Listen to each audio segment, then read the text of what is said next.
Benditos sean los huéspedes, por la alegría que nos dan el día que se van.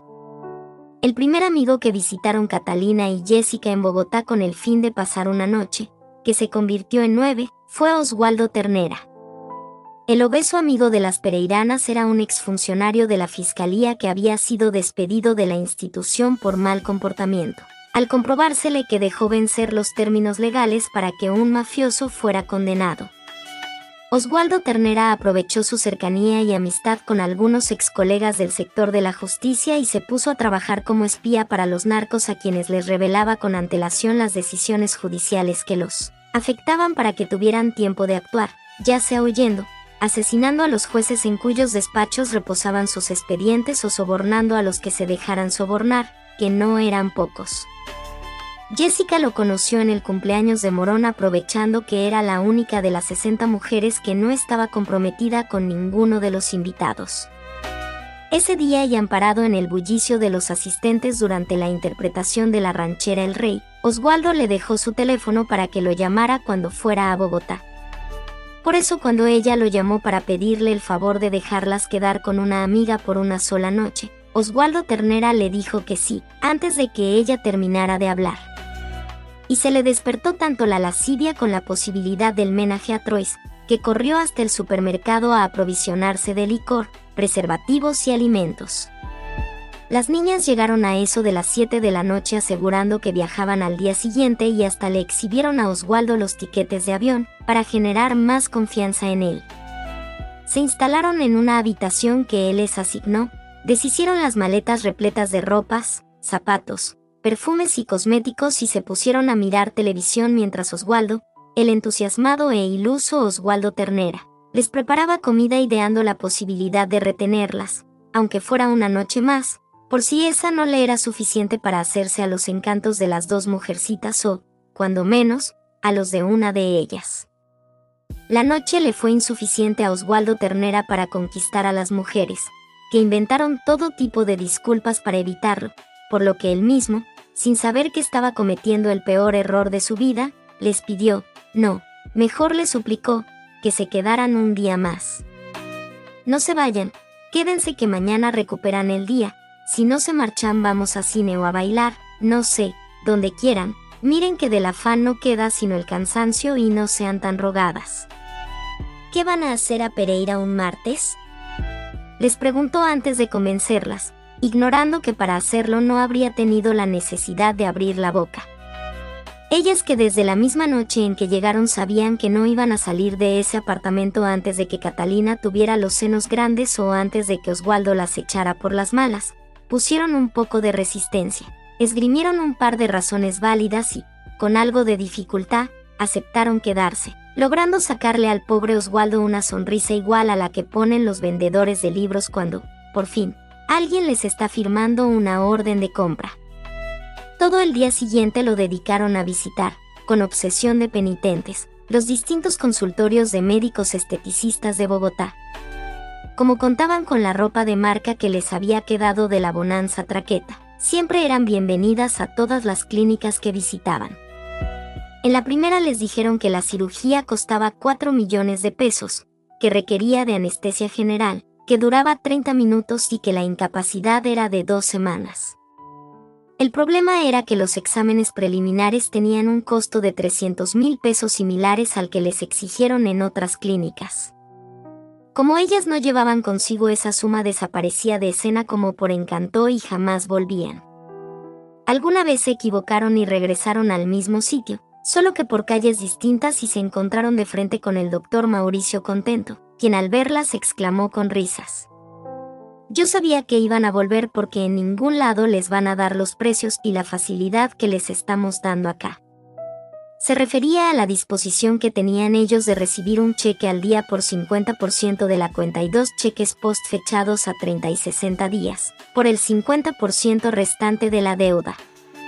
Ellas, que no tenían ni cheques, ni tarjetas de crédito, ni amigos, ni nada, disimularon, pero lo hicieron mal porque Mauricio Contento descubrió que ninguna de las dos tenía ni dónde caerse muerta. Les pidió 20,000 pesos para un formulario y Jessica respondió con nervios que iban a un cajero automático a retirar dinero y que si él sabía dónde quedaba uno. Pero Mauricio Contento no quería dejar escapar la oportunidad de sumar a su lista de mujeres a una niña muy joven y linda como Catalina, por lo que las detuvo con un argumento más mentiroso que el de ir al cajero expuesto. Por ellas. Me los pagan después y sigan para echarle una revisadita a Catalina a ver si podemos hacer algo.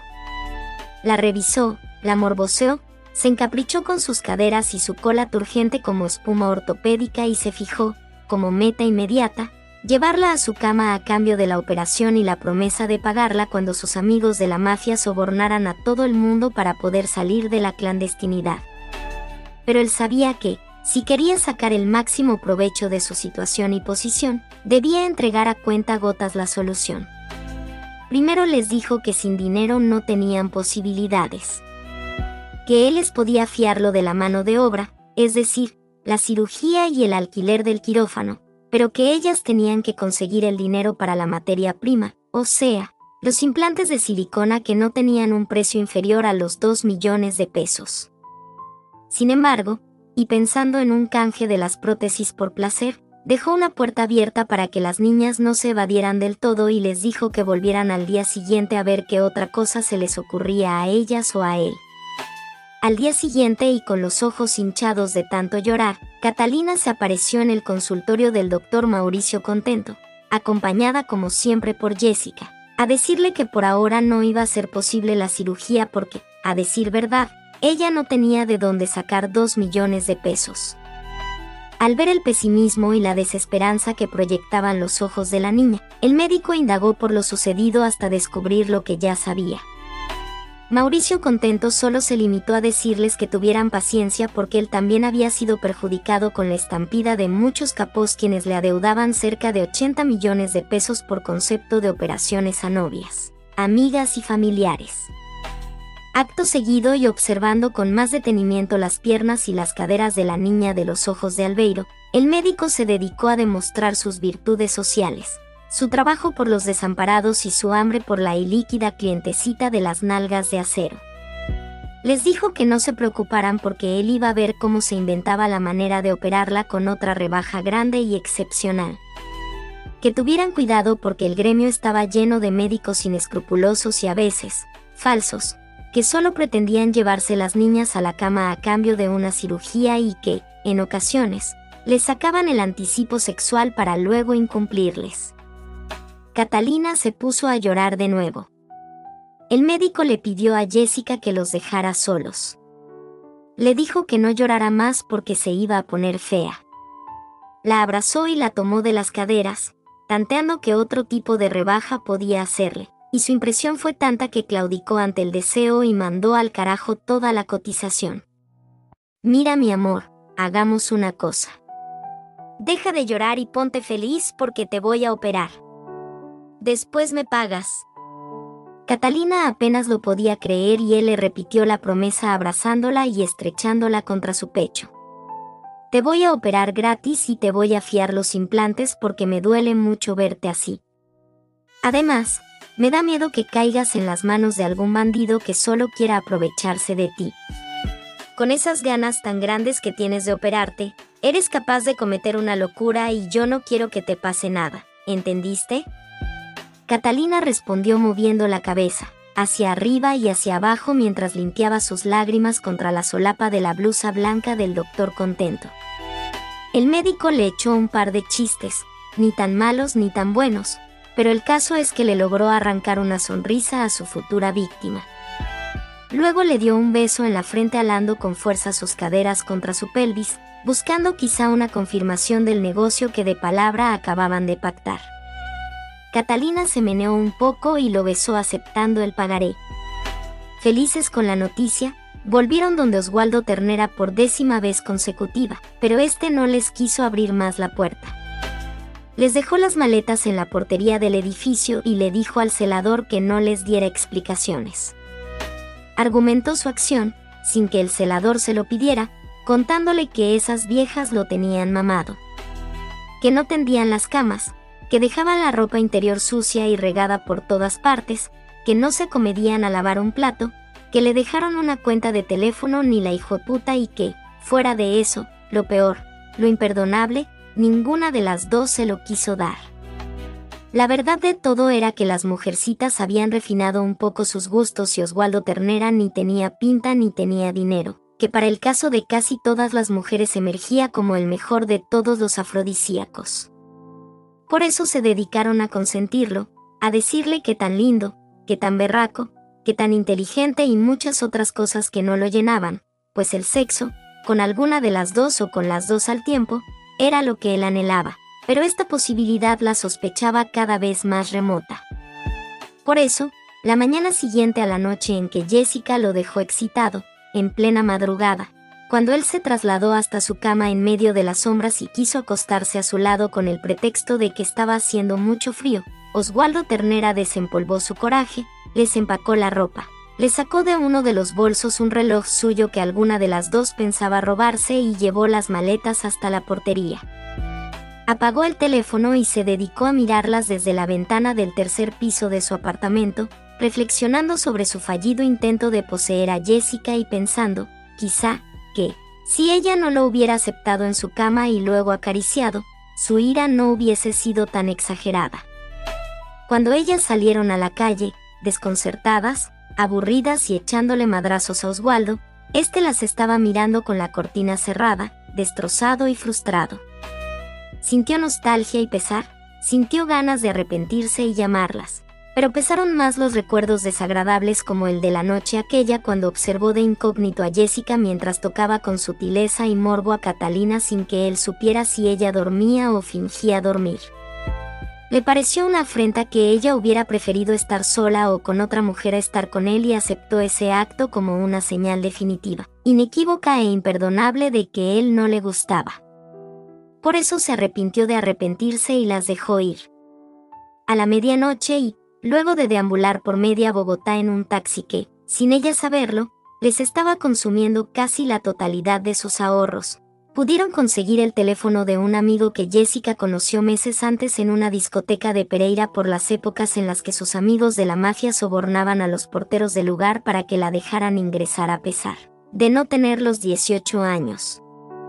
Llamaron y le pidieron a Benjamín que las dejara quedar en su apartamento, por una noche, porque habían perdido el vuelo, pero que no se preocupara porque ya tenían confirmado el regreso a Pereira para las 10 de la mañana, de modo pues que, a las 8 de la mañana, a más tardar, ya le estarían desocupando la habitación. Benjamín les dijo que sí, que se podían quedar, pero que le preocupaban un par de problemas. El primero, que él vivía solo en una pequeña aparte estudio y que, por tanto, se vería en la deliciosa obligación de compartir su cama con ellas dos, claro, si a ellas no les molestaba y, segundo, que su novia venía a mediodía a prepararle un almuerzo porque él estaba cumpliendo años. Catalina y Jessica le contestaron que qué pena, que el propósito de ellas no era incomodarlo, pero que aceptaban dormir con él y que por su novia no se preocupara porque cuando ella llegara al apartamento ellas ya iban a estar en Pereira. Benjamín aceptó sin saber que ese día no iba a tener 24 sino 1800 horas y que, de paso, iba a perder no solo la amistad de las niñas, que para nada le interesaban ya, sino también a su novia, la fe en la gente, una agenda electrónica, una pulsera de oro y los 2 millones de pesos que le costó el recibo telefónico que le llegó un mes después de que ellas se fueron, no por su voluntad, sino por el show que él mismo tuvo que montar junto con sus familiares a quienes invitó desde una ciudad lejana a pasar vacaciones a su apartamentico. Les dijo que su mamá estaba muy enferma y que tenía que venir a la capital a practicarse unos chequeos junto con una hermana y su sobrino. Que desde luego el apartamento estaba muy pequeño para alojar en él a 6 personas y que, por eso, le suplicaba encarecidamente, apelaba a su lógica, se les arrodillaba en nombre de su amistad, pero que por favor se fueran. Sin decir ni mu, pero que se largaran, sin entregar algunas cosas que se le habían desaparecido, pero que se marcharan, sin dar las gracias, si era preciso, sin decir nada y sin mirar atrás, pero que por favor desaparecieran de una vez por todas y para siempre. No se fueron. La madre de Benjamín llegó con su nieto, su hija y un par de grandes maletas y el libreto aprendido. Apareció quejándose y marcó territorio acostándose espernancada a lo largo y ancho de la cama donde dormían las intrusas, mientras la hermana de Benjamín le ponía paños de agua tibia en la cabeza y le suministraba aspirinas haciéndolas pasar por desinflamantes, antibióticos, antihistamínicos, desoxidantes, estabilizadores del sistema nervioso, cicatrizantes y hasta antidepresivos. Hizo también el papel la señora, que Catalina y Jessica terminaron ayudándola a paladear y consideraron que no era buena idea abandonar, en ese trance tan difícil, al amigo que les tendió la mano en el momento que más lo necesitaron. No se fueron. Como si Oswaldo Ternera lo hubiera asesorado, al día siguiente y aprovechando que sus indeseables huéspedes andaban almorzando con Mauricio Contento, Benjamín les empacó las cosas en sus maletas y se las puso en la portería con la orden perentoria al celador de impedirles la entrada. Lo madrearon y le tiraron piedritas a la ventana para que saliera, pero Benjamín se limitó a mirarlas a través del velo de las cortinas y no salió. A diferencia de Oswaldo Ternera, ni sintió remordimiento, ni ganas de arrepentirse, ni dolor, ni pena, ni nada distinto a unos deseos infinitos de saltar, reír y gritarles muy fuerte que no volvieran nunca porque no le iban a hacer falta y que lo único bueno de haberlas tenido era verlas partir. Con más rabia que vergüenza se fueron a un hotel de 2 estrellas pagado por Mauricio Contento, quien para entonces y con la promesa de operarla cuanto antes, ya había metido a Catalina una docena de veces en su cama, convirtiéndose, de esta manera, en el 5º hombre de su vida y relegando al pobre Albeiro a la posibilidad de convertirse en el 6º y no en el primer hombre en la existencia de la niña de sus ojos. Mauricio les dijo que no las podía llevar a su casa porque su mamá le ponía el grito en el cielo, pero ellas, que ya sabían que el cirujano era casado, se hicieron las desentendidas y aceptaron su ayuda. El cirujano las registró por una noche en el hotel, convencido de que al día siguiente iban a regresar a Pereira. Antes de partir las invitó a regresar una semana después para la cirugía que, según él, ya tenía preparada y programada.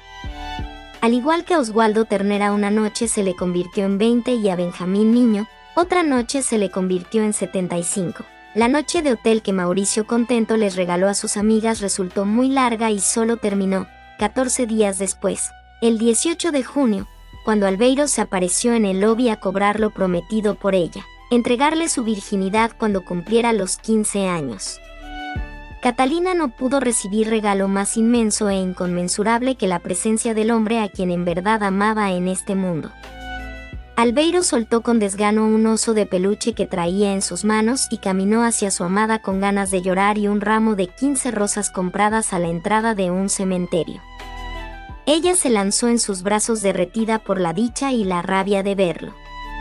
Lo besó, lo abrazó muy fuerte y lloró con desdicha, por largas horas, en medio del acoso de Albeiro cuyo interrogatorio pretendía establecer las causas de su desdén.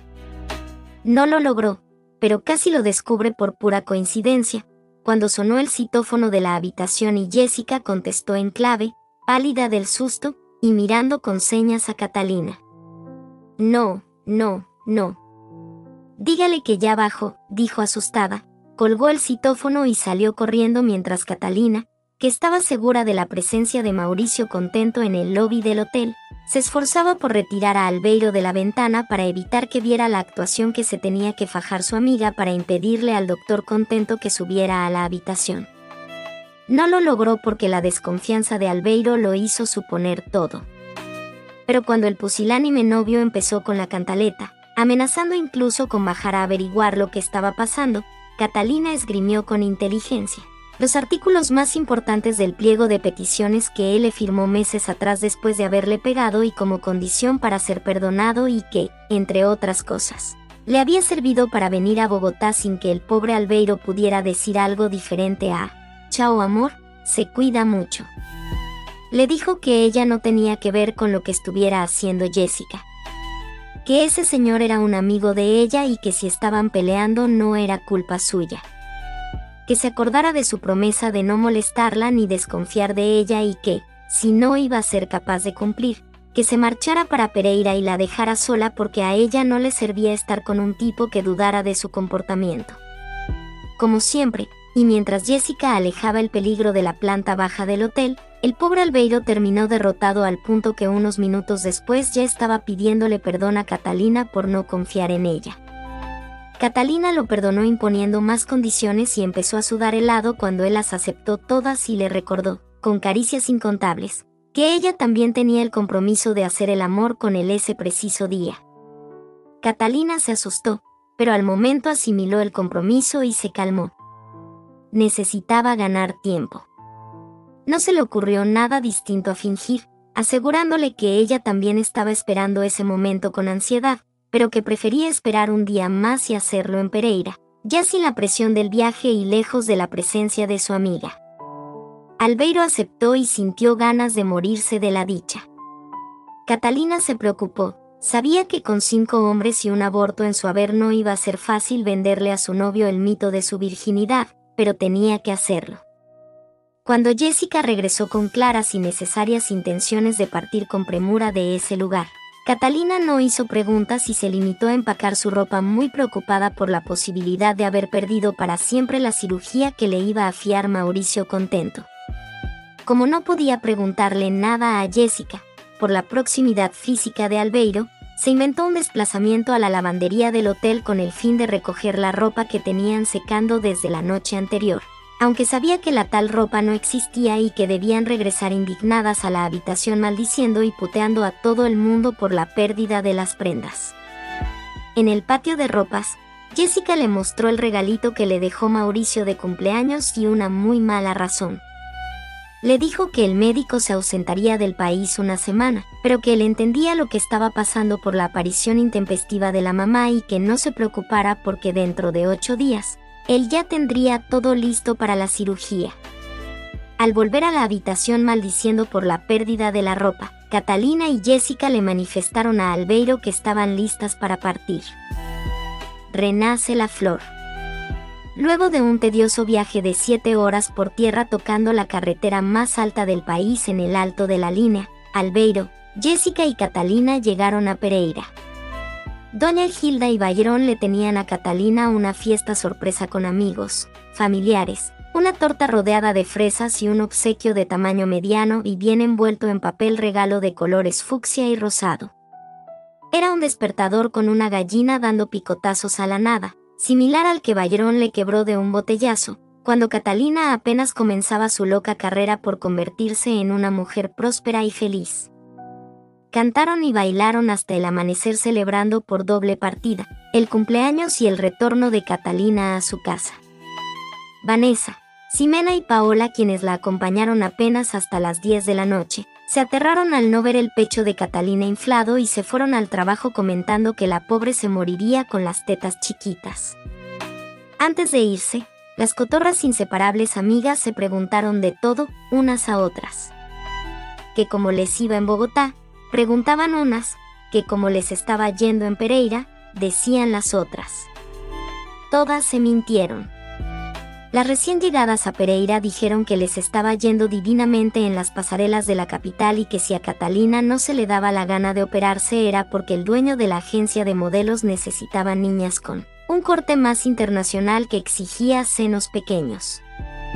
Jessica les dijo que ella estudiaba alta costura porque pensaba montar su propia marca de ropa y cerró la sarta de mentiras asegurando que a las dos les estaban gestionando la visa norteamericana porque tenían un contrato para desfilar en las pasarelas de Miami y Nueva York con una firma de cosméticos cuyo nombre dijo reservarse porque así estaba estipulado en el contrato que ellas tenían firmado. Vanessa, Paola y Ximena fingieron sentirse muy contentas por la suerte de sus amigas y lanzaron su propio arsenal de mentiras para no quedarse atrás. Les dijeron a Catalina y a Jessica que a ellas las cosas también les funcionaban a las 1000 maravillas. Que los narcos de poca monta estaban regresando, y que Margot las tenía en su boc como las estrellas de la casa de modelos. Que se la pasaban combinando los paseitos a las fincas de algunos duros con eventos de modelaje y que un productor de televisión de Bogotá las vivía acosando para que hicieran casting para una telenovela que se empezaba a grabar en un par de meses.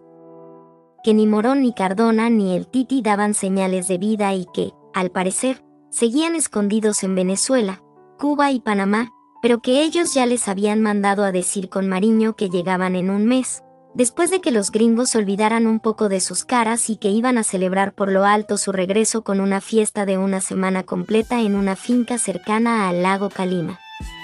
Lo cierto es que unas y otras faltaron a la verdad, pues no reconocieron que comían mierda en dosis nada despreciables desde que los narcos se marcharon.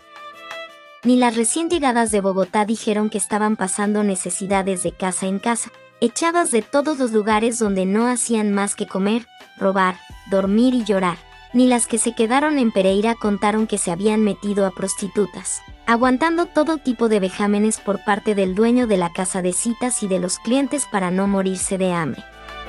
Catalina tampoco les contó que un médico se aprovechó de ella para operarla gratis, ni las 3 compañeras de prostíbulo contaron que lloraban por angustia existencial los domingos en la tarde luego de jornadas inagotables los fines de semana hasta con 8 o 10 hombres encima, cada una, la mayoría de ellos, depravados, con mal aliento, mal olor en las axilas, en los pies y hasta en sus genitales. Mientras las 5 amigas seguían mintiéndose mutuamente, Albeiro se mostraba inquieto y no disfrutaba la velada con tranquilidad, concentrado, como le tocaba estar, en imaginar el momento en que se acabara la fiesta, se fueran los invitados y la niña de sus ojos se desvistiera frente a él dispuesta a entregarle su primera vez. Los pensamientos de Albeiro eran tan puros que todos sus esfuerzos mentales se centraban en buscar la manera de poseerla sin hacerle daño, en desflorarla sin dañar sus pétalos, en hacerla suya sin infligirle dolor.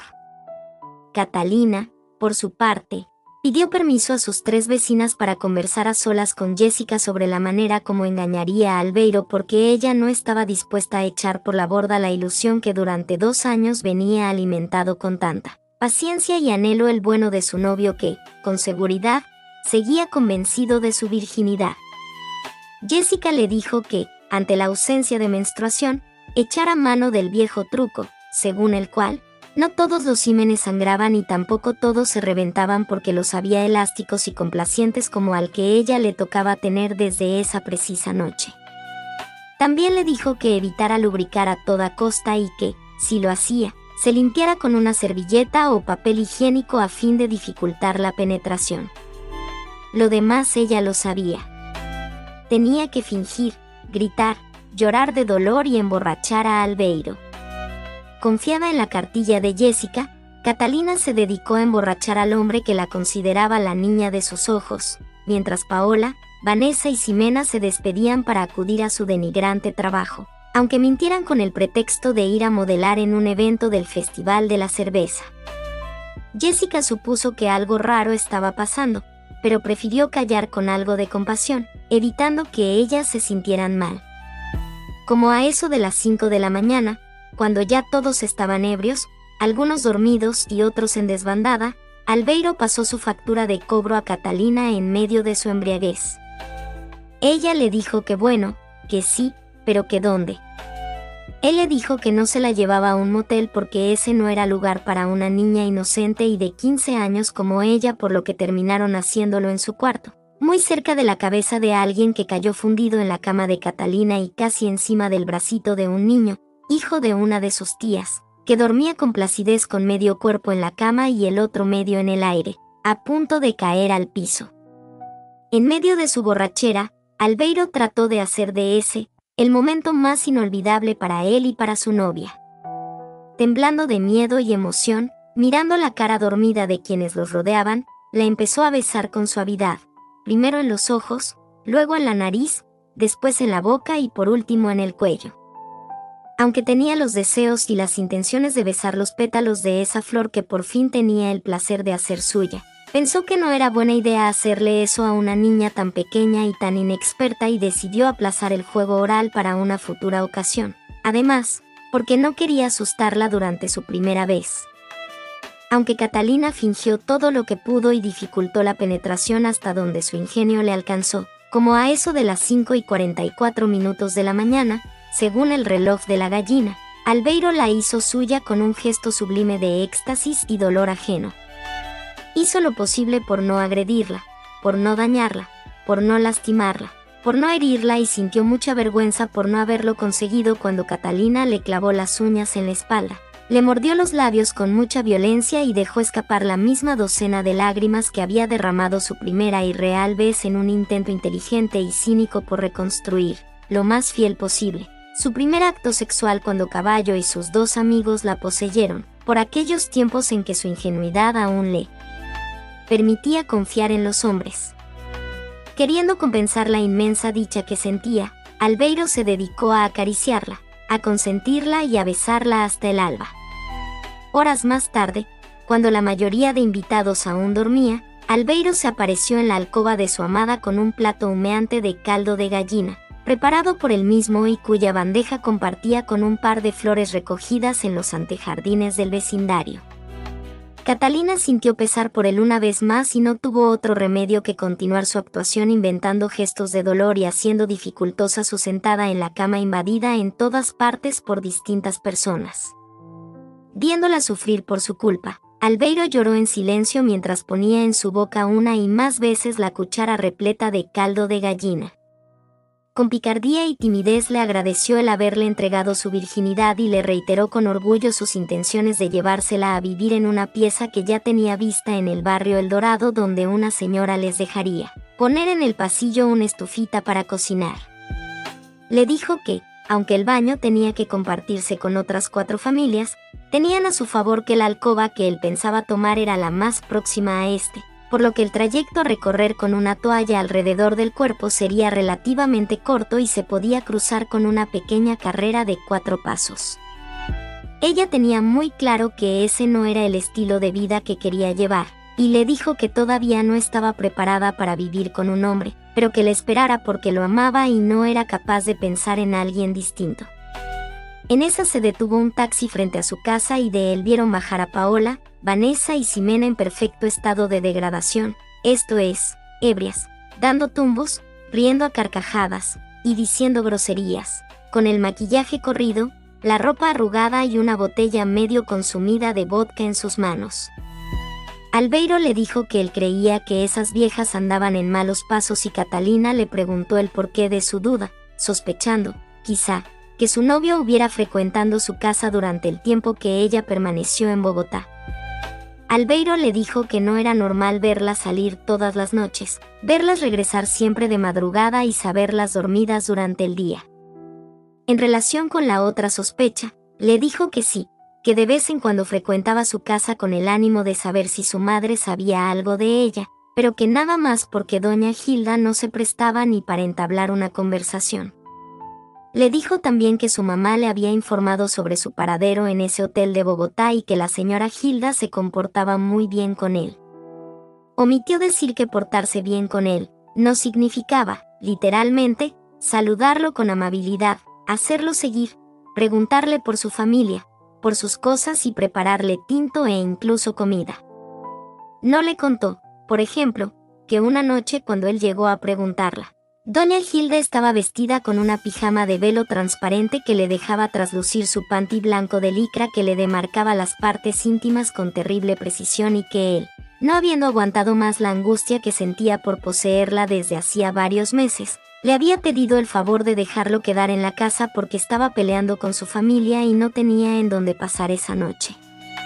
Que doña Gilda, no objetando su petición, lo acogió con cariño y lo acomodó en la habitación de Catalina sin sospechar siquiera que 3 horas más tarde él se aparecería en su alcoba, como poseído por el demonio, a hacerle pagar todas y cada una de las angustias que ella le hacía sentir cada vez que le daba la espalda en la cocina.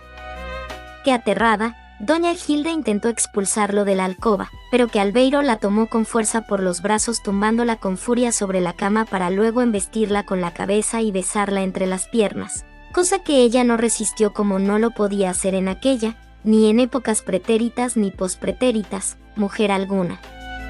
Fue una noche de candor entre una mujer que no sentía el peso de un hombre sobre su humanidad hacía un par de años y un hombre que permanecía fiel a su novia y en completo celibato desde hacía el mismo tiempo. Una vez que pasó lo que tenía que pasar, un sentimiento de culpa se apoderó de la madre de Catalina, quien se sentía usurpando el lugar de su hija.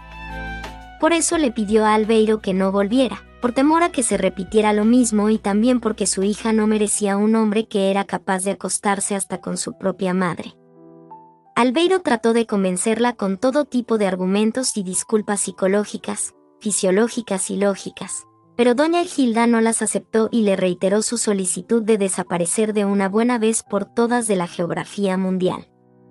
Albeiro no solo no le hizo caso, sino que la violó, bajo su propia complacencia, otro par de veces, argumentando que la culpa era de ella por conservarse tan linda y deseable, y también por abrirle la puerta de la casa a sabiendas de sus intenciones y mentiras.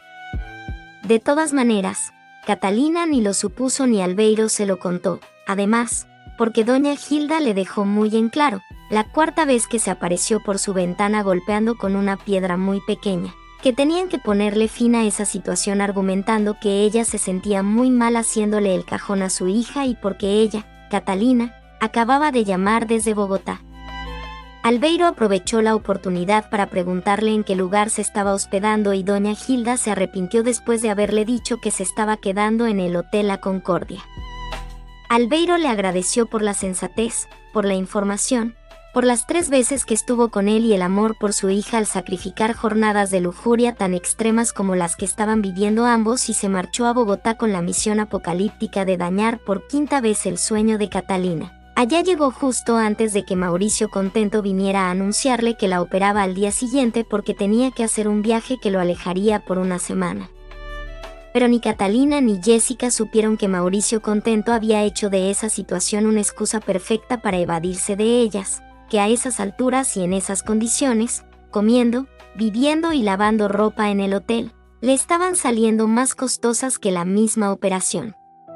Lo hizo aprovechando la sospechosa actitud de Jessica cuando bajó a decirle que la mamá de Catalina estaba en la habitación. Mauricio Contento sabía que eso era mentira, pero no dijo nada porque necesitaba esa papaya desde el día en que le hizo el amor por última vez a Catalina, quien seguía en Pereira ignorando las intenciones de su médico y amante. Albeiro, por su parte, no dejaba de paladearla y consentirla por entregársele a él, aunque estuviera inquieto y a punto de disparar una duda que lo traía intranquilo desde las 5:44 de la mañana. Con la última cucharada de caldo se decidió a preguntarle mientras limpiaba la boca de Catalina con una servilleta partida por la mitad. «Mi amor», le dijo mirándola, pero ella lo encaró de una manera tan defensiva que Albeiro lo pensó para aventurarse de nuevo a preguntarle. «¿Por qué no sangraste?» Catalina se sonrojó, pero echó mano de su ya vasta experiencia para superar el difícil momento. Le dijo que ella no sabía, que quien tenía que saber era él y que ella no tenía ni idea del porqué. Como Albeiro seguía inconforme con la respuesta, Catalina se aventuró a herir su orgullo de macho para obtener la respuesta que él tenía en la punta de la lengua, pero que no se atrevía a decir aún, en espera de que ella terminara confesándole que no era virgen al momento de entregarse a él.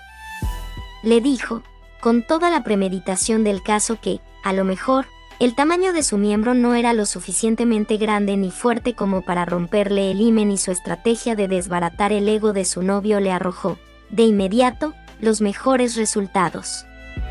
Herido como un toro rejoneado, Albeiro saltó de la cama a justificar la ausencia de sangre durante la relación en la simple teoría de los himenes elásticos y complacientes que no se rompían durante las primeras relaciones. Catalina le dijo que a lo mejor era así y él le respondió con énfasis, total seguridad y energía que no era que, a lo mejor fuera así, sino que, con seguridad, era así. Dejando en firme su calidad de macho no logró, sino que Catalina se saliera de nuevo con la suya al ocultarle que él se acababa de convertir en el 6º hombre en su vida. Pero Albeiro tampoco perdió del todo, pues no le dejó saber a ella que no había sido la primera sino la segunda en su familia. Doña Hilda, que escuchaba desde su habitación los susurros, las risas espontáneas y los alegatos momentáneos de su hija y de su yerno amante, se mordía los labios de la ira, invadida por unos celos superlativos y extraños que no sentía desde hacía mucho tiempo, mientras se hacía la dormida maldiciendo el momento en que le abrió las puertas de su corazón al hombre que amaba a su hija. Estaba convencida de su error, pero tenía el mismo convencimiento de no poder ni querer remediarlo. Estaba enamorada de su yerno. En sus noches lo soñaba, se retorcía de las ganas por tenerlo y en no pocas ocasiones, Tuvo que irse al baño a ducharse con agua fría para evitar volver a sus andanzas solitarias de la pubertad cuando se masturbaba por un profesor de educación física que la traía loca.